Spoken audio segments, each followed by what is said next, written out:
মেরামতের এক মাসের মধ্যে বেহাল অবস্থা রাস্তার, এই নিয়ে চাপানোতর রাজনৈতিক মহলে।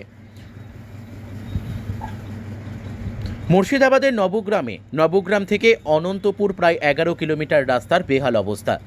মেরামতের এক মাসের মধ্যেই বড় বড় গর্তে পরিণত হয়েছে রাস্তার মধ্যে, আর সেই রাস্তার প্রশ্ন করায় নবগ্রামের বিধায়ক মেজাজ হারান। রাস্তা খারাপ হওয়ার পেছনে দায়ভার চাপানোর চেষ্টা গ্রামবাসীদের ওপর।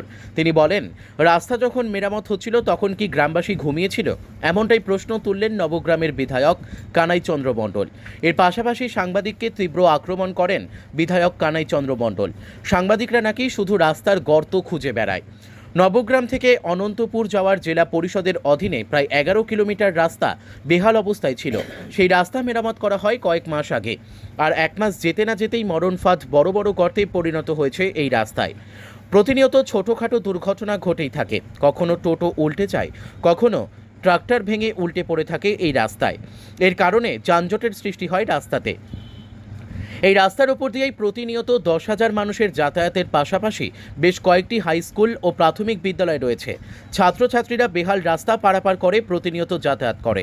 রাস্তা খারাপের জন্য অনেক ছাত্রছাত্রী বৃষ্টির সময় স্কুলে আসতে চায় না, এমনটাই জানান স্কুলের শিক্ষকরা।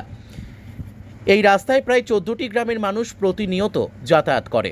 এই রাস্তা দিয়ে যেতে হয় নবগ্রাম প্রাথমিক স্বাস্থ্য কেন্দ্রে, বিডিও অফিস, নবগ্রাম থানা, স্কুল, কলেজ, বিএলআরও অফিস।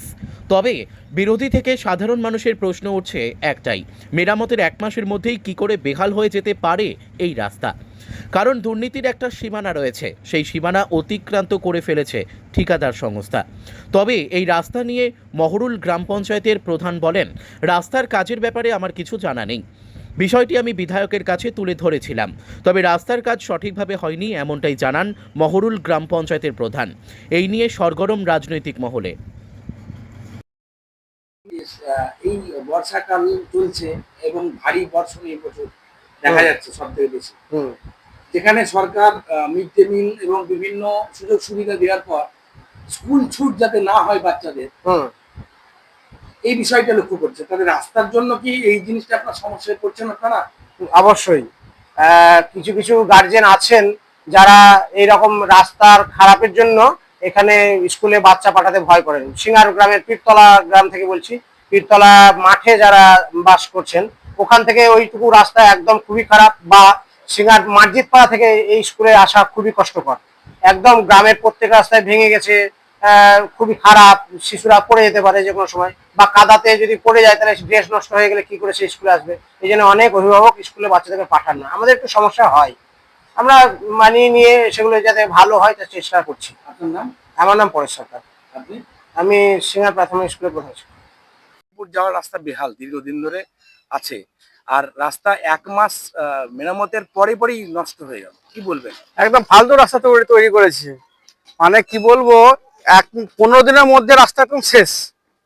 মানে এত কোয়ালিটি এত খারাপ করে দিয়েছে পিচ থেকে, যাই হোক রাস্তার অবস্থা খুবই খারাপ, বেহাল রাস্তা হয়ে গেছে, চলাচল দুঃসাধ্য হচ্ছে আমাদের।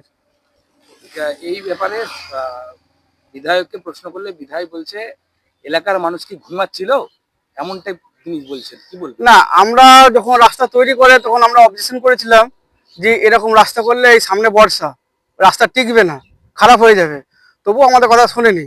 যাই হোক সিঙ্গার পর্যন্ত করেছিল, তারপরে শুনেছিলাম বলে পলসা বলে একটা গ্রামে ওখানকার লোকেরাও মানা করেছে, বলে ওখানকার রাস্তার কাজটা কিছুদিনের মধ্যে আটকে ছিল। যাই হোক রাস্তার পরিস্থিতি খারাপের জন্য।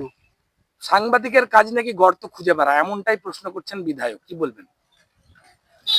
তা বলতে পারছি না, সেটা জানা নেই, কিন্তু রাস্তার অবস্থা খুবই খারাপ। কি চাইছেন এখন আপনারা? আমরা চাইছি যাতে দ্রুত রাস্তাটা ভালো হোক। সামনে পুজো আসছে, যান চলাচল বেশি হবে, রাস্তাঘাট মানুষ আসা যাওয়া করে বেশি, কতটা অসুবিধা হবে। শিকার হচ্ছে মানুষ? সবাই বেশিরভাগই যারা যাতায়াত করে এই রাস্তা দিয়ে তারাই দুর্ভোগ স্বীকার করছে। যাই হোক এখনো পর্যন্ত দুর্ঘটনা হয়তো আমরা শুনতে পাইনি, ছোটখাটো হয় কিন্তু শুনতে পাইনি সেরকম বড় সড়ো। অ্যাম্বুলেন্স কি যাতায়াত করতে পারবে বলে মনে করছেন? অ্যাম্বুলেন্স যাতায়াত করলে অ্যাম্বুলেন্সের ক্ষয়ক্ষতি হবে, যারা যাবে রোগী তাদের একটু অসুবিধা হবে, পেশেন্টের অসুবিধা হবে। রাস্তা তো খুব একটা ভালো না, স্কুল ছাত্রছাত্রীরা খুব মানে সমস্যার মধ্যে যাতায়াত করে। আপনার নাম? আমার নাম মিলন দাস। এক মাসের মধ্যে রাস্তা বেহাল অবস্থা, নবগ্রাম থেকে অনন্তপুর 11 কিলোমিটার রাস্তা, কি বলবেন? হ্যাঁ, এই রাস্তাতে আমাদের নবগ্রাম থেকে অনন্তপুর যে রাস্তাটা, হাই স্কুল চারখানা আছে, অবন্তী প্রাইমারি স্কুল আছে, এবং এখানে প্রায় যাতায়াত মানুষের 10,000 মানুষের যাতায়াত। আমি এই রাস্তায় গিয়েছি, সাধারণ মানুষ আমাকে অবজেকশনও দিয়েছে। এই যে এক মাসের মধ্যে রাস্তাটা পুনরায় রিপেয়ারিং হলো, তারপরে এই যে খারাপ হয়ে গেছে, এখন হসপিটাল যাওয়া, স্কুল যাওয়া যে অসুবিধা, খুব ভোগান্তিতে পড়ছে। এর জন্য সরকারকে আমি দায়ী করছি, কারণ এক মাসের মধ্যে রাস্তা কি করে রিপেয়ারিং পর খারাপ হয়ে যায়। যারা দায়িত্বে আছেন, বিশেষ করে আমাদের এমএলএ সাহেব আছেন, জেলা পরিষদের মেম্বার এমএলএ সাহেব বলছেন ওই রাস্তার জন্য নাকি এলাকার জনসাধারণ দায়ী, ওরা কি ঘুমাচ্ছিল? এই বিষয়ে কি বলবেন? এই বিষয়ে তো জনসাধারণকে দায়ী করলে হবে না, যেহেতু প্রশাসনিক ভাবে তারাই দায়িত্বে আছেন, এমএলএ আছেন, তারপরে আপনার আমাদের এমএলএ এমপি এবং জেলা পরিষদ থেকে পঞ্চায়েত সমিতি পঞ্চায়েত তাদের দখলেই আছে। এই দায়বদ্ধতা সরকারকেই নিতে হবে, জনসাধারণ কেন নেবে? আরো বলছে এলাকায় সাংবাদিকরা নাকি গর্ত খুঁজে বেড়ায়।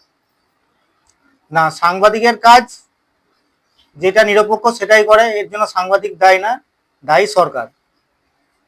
তো ওই রাস্তা কি দুর্নীতি হয়ে বলে মনে করছেন? এক মাসের মধ্যে কি করে খারাপ হয়? দুর্নীতি হয়েছে মনে করছেন? অবশ্যই, যদি এক মাসের মধ্যে খারাপ হয়ে যায় তার জন্য তো দুর্নীতি, তার জন্য তো সরকারই দায়ী। আপনার নাম? আমার নাম টোটন মিস্ত্রি, 2 নম্বর মন্ডল প্রেসিডেন্ট, বিজেপি। বিজেপির।